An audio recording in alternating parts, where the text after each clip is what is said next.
Chapter 15, Turning a Page. At the beginning of my junior year, I went to see my counselor, Mr. Kincaid, to go over my class schedule. On my way to his office, I thought about the first day of my freshman year when I met him.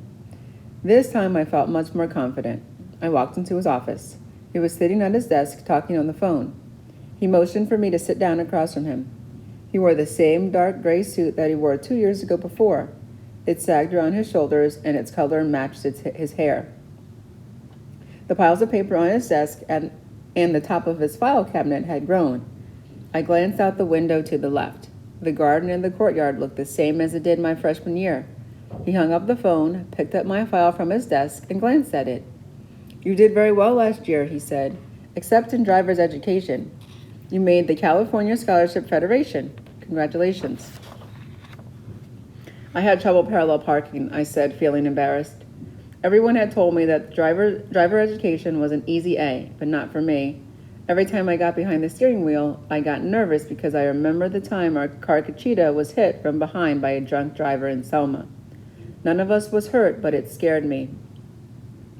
If it had not been for Roberto and those driving lessons in the van behind the gas company, I would have done worse, and I would not have gotten my driver's license. "Don't worry about it. Just don't park next to my car," Mr. Kincaid said, laughing. "The important thing is that you're on the right track for college," he added. "I hear college is really hard," I said, remembering how anxious I felt when Mrs. Taylor, my social studies teacher, told the class how difficult college was compared to high school.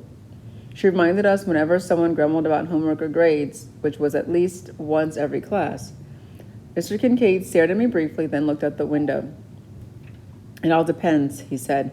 "If you're well prepared in high school, you shouldn't have trouble in college." "But what's the difference?" I asked. "Difference?" he responded, looking puzzled. "What's the difference between college and high school?" Mr. Kincaid grinned, took off his glasses, leaned forward, and said, "Rather than telling you, why don't you visit one of our local colleges and find out for yourself? In a few weeks, we're taking California Scholarship Federation students by bus to Cal Poly in San Luis Obispo to visit the campus. I'll sign you up for it." I was the first one on the bus that day of the field trip to Cal Poly. I sat towards the front with Ernie and Rob, two of my friends who I had met in the Squires Club. On our way to Cal Poly, we talked about classes and the dance coming up that Saturday night. As soon as they began discussing sports, I tuned out. I looked out the window. The highway snaked through the green rolling hills, past Nipomo, Arroyo Grande, and Pismo Beach until we reached San Luis Obispo. The bus went up a grade onto the campus and parked in front of the administration building. A tall, thin young man greeted us and gave us a walking tour, pointing out the buildings and explaining the different programs. He talked about majors, semesters, units, and many other things I did not understand. Maybe this is what my teacher meant when she said college was difficult, I thought. Surrounded by eucalyptus and pepper trees, the buildings were far apart and scattered throughout the campus. The air smelled fresh and sweet. I kept eyeing students who walked by, trying to see if they looked smart. They appeared to be like many of the older students at Santa Maria High School, but none looked like my friends from Bonetti Ranch or friends I made in other labor camps, and that made me feel uncomfortable. In the afternoon, we visited one of the dormitories that was far away from the administration building. It was a long concrete building with windows in every room. It looked like a fancy army barrack. We went into the lounge to look around and rest for a few minutes. I saw a student sitting on a light brown couch reading. He had on a gray sweatshirt that read Cal Poly.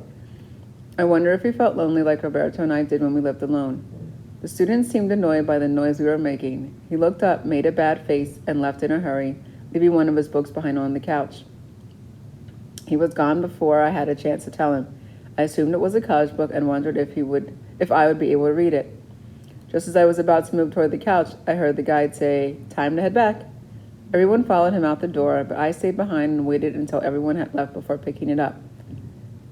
It was an American history textbook. I looked at the table of contents, turned the page, and started reading. "I can read this," I exclaimed under my breath. "Maybe college isn't as hard as my teacher said it is," I thought. That evening at work, I thought about our visit to Cal Poly. I imagined myself in college and living in the dorm, away from home. I felt excited and sad at the same time.